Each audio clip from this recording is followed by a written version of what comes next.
Picture a couple bringing home $115,000 a year between them. By almost any measure, that should be enough. Enough to save seriously, enough to invest, enough to build something real over time. But instead, they're arguing about money every other week, watching their account drain faster than it fills, and quietly wondering how two people who both work full-time can feel this financially stuck. This isn't an unusual situation, it's actually the norm for most dual-income households in America. And the frustrating part is it's not a math problem. The money is there. The issue is what happens to it. Specifically, what happens to it the moment two incomes combine into one household. There's a trap built into that moment that most couples walk straight into without ever seeing it coming. And by the time they notice, they're already years deep into a financial structure that's incredibly hard to undo. Here's how it works. When two people start living together, something shifts in how they think about money. When you're single making $52,000, you know exactly what that buys. You make decisions accordingly. Modest apartment, older car, careful spending. You don't feel entitled to more because you know the math. But when you combine incomes with a partner and suddenly the household is pulling in $110,000, something changes psychologically. That number sounds like wealth. It sounds like finally being able to live without compromising. So the upgrades start, not all at once, gradually, reasonably, one decision at a time. A nicer apartment because you're sharing rent so it's technically affordable. Better cars because you can finally handle the payments. More dining out because cooking for two is different and you want to enjoy being together. More subscriptions, more weekend plans, more of everything that a six-figure household is supposed to be able to afford. Each individual decision makes sense. Together, they quietly hollow out everything you were building. Let me make this concrete. Take Marcus and Lindsay.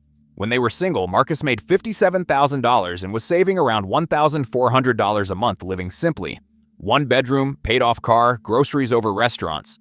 Lindsay made $51,000 and was saving about $900 a month the same way.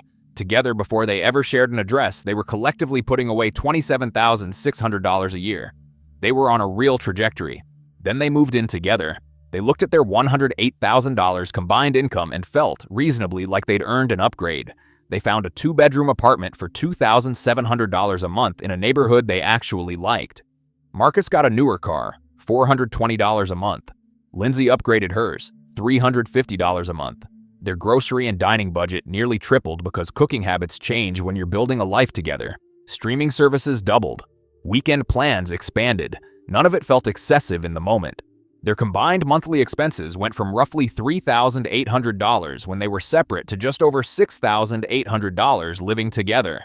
And here's the number that should stop everyone cold. When they were single, they saved $27,600 a year combined. After moving in together and making roughly the same money, they were saving around $14,000. They lost nearly $14,000 in annual savings by combining households. Even though conventional wisdom says sharing expenses should make you richer, this is the two-paycheck trap. Two incomes create the feeling of abundance. That feeling justifies upgrades. Those upgrades raise your cost of living. And once your cost of living is high enough, you need both paychecks just to stay afloat, which means neither of you can take a risk, change direction, or absorb any kind of disruption without the whole structure wobbling. Now compare Marcus and Lindsay to another couple, Chris and Amber. Chris makes $60,000, Amber makes $54,000, $114,000 combined. Actually more than Marcus and Lindsay. But before they moved in together, they had one conversation that changed everything. They asked themselves a simple question: what if we tried to live on one income and save the other? They ran the numbers. Chris's take-home after taxes was about $43,000. Could they actually live on that? It meant keeping their lifestyle close to what it was when they were single. No upgrade in apartment. They found a one-bedroom for $1,350. No new cars. Both were paid off and running fine. Groceries and cooking at home most nights. Total monthly expenses around $2,900. It wasn't glamorous, but it worked. Amber's entire income, all $54,000 of it, went straight to savings and investments. They maxed both Roth IRAs. They maxed Chris's 401k. They built a 6-month emergency fund. Then they opened a taxable brokerage account and kept going. In their first full year living together, they saved and invested over $46,000. Marcus and Lindsay, making less money, saved $14,000 that same year. Fast forward 5 years. Chris and Amber have built roughly $290,000 in net worth. No consumer debt. Their invested money is generating returns that compound on their own. Marcus and Lindsay have about $75,000. most of it in retirement accounts they can't access without penalties. And they're carrying car debt plus some credit card balances from months when expenses crept past income. They make more money and feel broke. Chris and Amber make less and feel free. The trap gets a layer worse when kids arrive. Marcus and Lindsay are now expecting their first child. Childcare in their area runs $2,200 a month. They're looking at upgrading to a 3-bedroom apartment. They need a bigger, safer vehicle. Their expenses are about to jump significantly while their income stays the same. And Lindsay is starting to do the math on whether her salary, after taxes, childcare, and work-related costs, is actually contributing what she thought it was. When she runs the real numbers, Lindsay realizes her $51,000 salary nets the household maybe $18,000 in actual financial benefit after all the costs associated with her working are factored in. She's spending 40-plus hours a week away from home and their new baby for $18,000 of real impact, so they start talking about whether she should stay home. But here's the problem. They built a life that requires $108,000 to function.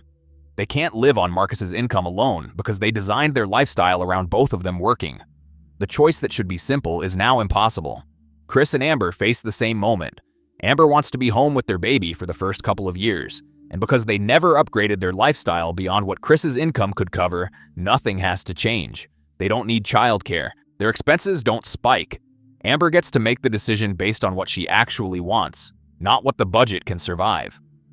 That's what the earlier sacrifice bought. Not a number in an account, an option. There's another dimension to this trap that doesn't get talked about enough. What combining incomes does to individual accountability around spending.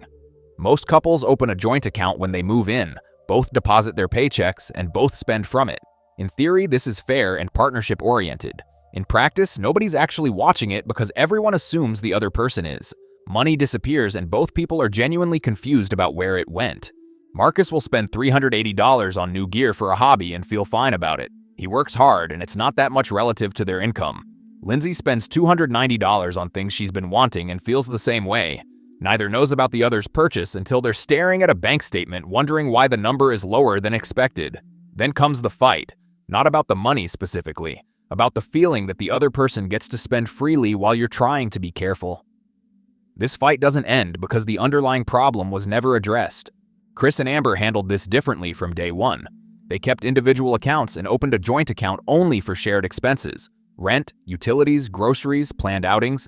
They calculated what those costs were, agreed on each person's contribution, and left the rest in their separate accounts. Chris knew exactly what he was spending his discretionary money on. Amber knew exactly what she was spending hers on. There was no ambiguity, no assumption that the other person was balancing things out. Accountability was built into the structure. Here's what the two-paycheck trap ultimately creates that nobody talks about when they're signing leases and picking out furniture together. It creates golden handcuffs. Once your lifestyle requires two incomes, neither person has any real freedom. Marcus has been offered a position at another company. Better culture, better long-term growth, less daily stress. It pays $9,000 less. He can't take it. They need his full income to cover their expenses. Lindsay has an idea for a business she's genuinely passionate about. It would take 18 months to become profitable. She can't pursue it. They can't absorb the risk. They're both doing work that's draining them, in exchange for a lifestyle that was supposed to feel like success but mostly just feels like pressure. Every upgrade they made, the apartment, the cars, the subscriptions, the routine they built, is a small link in a chain that neither of them consciously chose to put on. Chris took a lateral move to a company with better upside 2 years in. It paid slightly less short-term. He took it because their expenses were already covered and Amber's income was all upside. Amber spent 8 months building a consulting side business before it replaced her income. She could take that time because they weren't dependent on her paycheck to survive month to month.